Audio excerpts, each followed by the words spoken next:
ಎಲ್ಲರಿಗೂ ಕೂಡ ನಿಮ್ಮದೇ ಆಗಿರ್ತಕ್ಕಂಥ ಯೂಟ್ಯೂಬ್ ಚಾನಲ್ ಸ್ಟಡಿ ವಿತ್ ಪರಶುರಾಮ್ಗೆ ಸ್ವಾಗತ ಅಂತ ಹೇಳ್ತಾ 5ನೇ ತರಗತಿ ಪರಿಸರ ಅಧ್ಯಯನದಲ್ಲಿ FA 4ರ ಪರೀಕ್ಷಾ ಪ್ರಶ್ನೆ ಪತ್ರಿಕೆಯನ್ನು LB ಆಧಾರವಾಗಿ ಇಟ್ಟುಕೊಂಡು ನೋಡೋಣ. ಸೊ ನಮ್ಮಲ್ಲಿ LB ಆಗಿರ್ಬೋದು, FA ಮತ್ತು SA ಪ್ರಶ್ನೆ ಪತ್ರಿಕೆಗಳು ಸಿಗ್ತವೆ. ಸೊ ಯಾರಿಗೆ ಇಂಟ್ರೆಸ್ಟೆಡ್ ಇದ್ದರು 9964050759 ವಾಟ್ಸಪ್ಪಲ್ಲಿ ಮೆಸೇಜ್ ಮಾಡಿ ಅವುಗಳನ್ನು ನೀವೇನು ಮಾಡ್ಬೋದು, ಪರ್ಚೇಸ್ ಮಾಡ್ಬೋದು. ಸೊ ನೋಡೋಣ 5th ಅಲ್ಲಿರ್ತಕ್ಕಂಥ EVSನ ಕ್ವಶನ್ ಪೇಪರ್ FA 4ಗೆ ಹೇಗಿದೆ ಅಂತ. ಸೊ ಓವರಾಲ್ ಜ್ಞಾನಕ್ಕೆ 6 ಅಂಕ, ತಿಳುವಳಿಕೆಗೆ 9 ಅಂಕ, ಒಟ್ಟಾರೆ 15 ಅಂಕದ ಒಂದು ಪ್ರಶ್ನೆ ಪತ್ರಿಕೆ. ಪ್ರಶ್ನೆ ವಿಧಗಳನ್ನು ನೋಡೋದಾದರೆ ವಸ್ತುನಿಷ್ಠ ಮತ್ತು ಅತಿ ಕಿರು ಉತ್ತರದ್ದು 6 ಅಂಕ, 2 ಅಂಕದ ಕಿರು ಉತ್ತರ 6 ಅಂಕ, 3 ಅಂಕದ ದೀರ್ಘ ಉತ್ತರ 3 ಅಂಕ. ಸೊ ಟೋಟಲಿ 15 ಮಾರ್ಕ್ ಇದೆ. ಇನ್ನು ಕಠಿಣತೆ ಮಟ್ಟದಲ್ಲಿ ಸರಳ 6 ಅಂಕ, ಸಾಧಾರಣ 6, ಕಠಿಣ 3, ಒಟ್ಟು 15 ಅಂಕ. ಪಾಠವಾರು ಅಂಕ ಹಂಚಿಕೆಗಳನ್ನು ನೋಡೋದಾದರೆ ವಿಸ್ಮಯ ಶಕ್ತಿದಿಂದ 1 ಅಂಕದ 2, 2 ಅಂಕದ 1, 3 ಪ್ರಶ್ನೆ 4 ಅಂಕ. ಬಾನಂಗಳದಲ್ಲಿ 1 ಅಂಕದ 2, 2 ಅಂಕದ 1, 3 ಪ್ರಶ್ನೆ 4 ಅಂಕ. ನಮ್ಮ ಭಾರತ ಭೌತಿಕ ವೈವಿಧ್ಯತೆಯಲ್ಲಿ 1 ಅಂಕದ 1, 3 ಅಂಕದ 1, 2 ಪ್ರಶ್ನೆ 4 ಅಂಕ.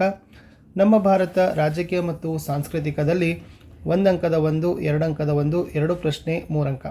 ಟೋಟಲಿ ಈ ಪ್ರಶ್ನೆ ಪತ್ರಿಕೆಯಲ್ಲಿ ಬಳಸಿರ್ತಕ್ಕಂಥದ್ದು ವಸ್ತುನಿಷ್ಠ ಮತ್ತು ಅತಿ ಕಿರು ಉತ್ತರದ ಪ್ರಶ್ನೆಗಳು 6 ಅಂಕ, 2 ಅಂಕದ್ದು 3, 3 ಅಂಕದ್ದು 1, 10 ಪ್ರಶ್ನೆ 15 ಅಂಕಗಳನ್ನು ಏನು ಮಾಡಿದ್ದಾರೆ ಅಂತಂದರೆ ಸೆಟ್ ಮಾಡಿ ಈ ಪ್ರಶ್ನೆ ಪತ್ರಿಕೆಯನ್ನು ರಚನೆಯನ್ನು ಮಾಡಿತ್ತು. ಇನ್ನು ಇದು ಪ್ರಶ್ನೆ ಪತ್ರಿಕೆ ಪುಟ ಇತ್ತು. ಸೊ ಡೈರೆಕ್ಟಾಗಿ ಕೀ ಆನ್ಸರ್ ಪೇಜ್ಗೆ ಬರೋಣ. 4ನೇ ರೂಪನಾತ್ಮಕ ಮೌಲ್ಯಮಾಪನ FA 4 ಜನವರಿ 2026 LBA ಆಧಾರಿತ ಪ್ರಶ್ನೆ ಪತ್ರಿಕೆ ಮಾದರಿ ಉತ್ತರಗಳು.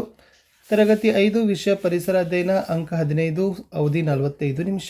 ಮುಖ್ಯ ಪ್ರಶ್ನೆ 1, ಸರಿಯಾದ ಉತ್ತರವನ್ನು ಆಯ್ಕೆ ಮಾಡಿ ಬರಲಿಕ್ಕೆ 2 ಪ್ರಶ್ನೆಗಳನ್ನು ಕೇಳಿದರು. ಪ್ರತಿ ಸರಿಯಾದ ಉತ್ತರಕ್ಕೆ 1 ಅಂಕ, 2 ಪ್ರಶ್ನೆ 2 ಅಂಕ. ಪ್ರಶ್ನೆ 1, ಯಾವುದು ಶಕ್ತಿಯ ಮೂಲವಲ್ಲ? A ಸೌರಶಕ್ತಿ, B ಗಾಳಿ, C ನೀರು, D ಕಲ್ಲು. So the answer is option D ಕಲ್ಲು ಅನ್ನೋದು ಸರಿ ಇದೆ.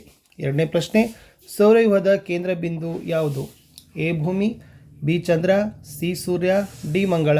ಆಪ್ಷನ್ C ಸೂರ್ಯ ಅನ್ನೋದು ಸರಿಯಾದ ಉತ್ತರ ಬರ್ತದೆ. ಇನ್ನು ಬಿಟ್ಟ ಸ್ಥಳ ತುಂಬಬೇಕಾಗಿತ್ತು. ಎಲ್ಲ ಕೆಲಸಗಳನ್ನು ಮಾಡಲು ನಮಗೆ ಡ್ಯಾಶ್ ಬೇಕು ಅಂತ ಕೇಳಿದ್ದಾರೆ. ಸೊ ದ ಆನ್ಸರ್ ಈಸ್ ಶಕ್ತಿ. ಇನ್ನು ಭಾರತದ ಅತ್ಯುನ್ನತ ಪರ್ವತ ಶಿಖರ ಡ್ಯಾಶ್ ಆಗಿದೆ ಅಂತ ಕೇಳಿದರೆ Kanchenjunga is the right answer. ಒಂದೇ ವಾಕ್ಯದಲ್ಲಿ ಉತ್ತರವನ್ನು ಬಯಸಲಿಕ್ಕೆ 2 ಪ್ರಶ್ನೆಗಳನ್ನು ಕೇಳಿತ್ತು. ಪ್ರತಿ ಸರಿಯಾದ ಉತ್ತರಕ್ಕೆ 1 ಅಂಕ, 2 ಪ್ರಶ್ನೆ 2 ಅಂಕ. ನಾವು ಯಾವ ಗ್ರಹದಲ್ಲಿ ವಾಸಿಸುತ್ತೇವೆ ಅಂತ ಕೇಳಿದರೆ ಭೂಮಿ.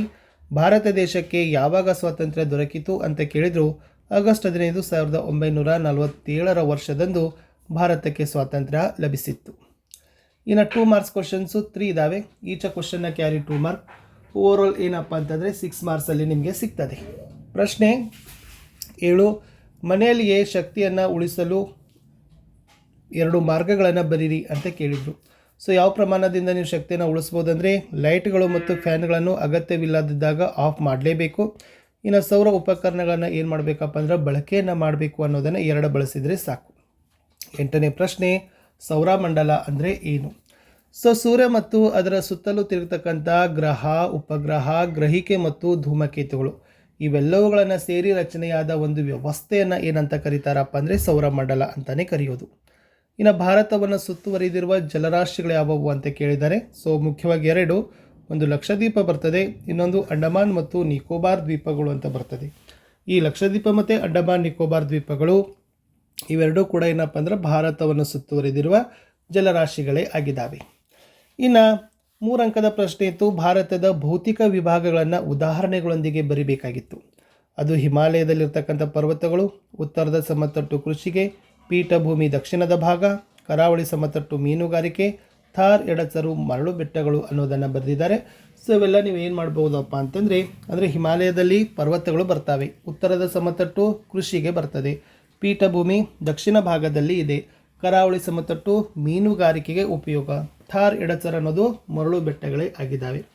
ಇಷ್ಟು 5ನೇ ತರಗತಿಯ FA 4ರ ಪ್ರಶ್ನೆ ಪತ್ರಿಕೆಯನ್ನು ನಾನು ಹಾಕಿದ್ದೀನಿ. ಆಲ್ರೆಡಿ ಕನ್ನಡ ಹಾಕಿದ್ದೆ, ಇವಾಗ ಪರಿಸರ ಇದೆ, ಇಂಗ್ಲೀಷ್ ಕೂಡ ಬೇಗನೆ ಬರ್ತದೆ. ವಿಡಿಯೋನ ಲೈಕ್, ಶೇರ್ ಮತ್ತು ಸಬ್ಸ್ಕ್ರೈಬ್ ಮಾಡೋದನ್ನು ಮಾತ್ರ ಮರೆಯದಿರಿ. ನಿಮ್ಮ ಒಂದು ಲೈಕ್, ನಿಮ್ಮ ಒಂದು ಶೇರ್ ನನಗೆ ಭಾಳಷ್ಟು ಮೋಟಿವೇಶನನ್ನು ತಂದು ಕೊಡ್ತದೆ. ಕಮೆಂಟ್ ಪಕ್ಕ ಹೈಪ್ ಇದೆ, ಹೈಪನ್ನು ಒತ್ತೋದನ್ನು ಮಾತ್ರ ಮರೆಯದಿರಿ.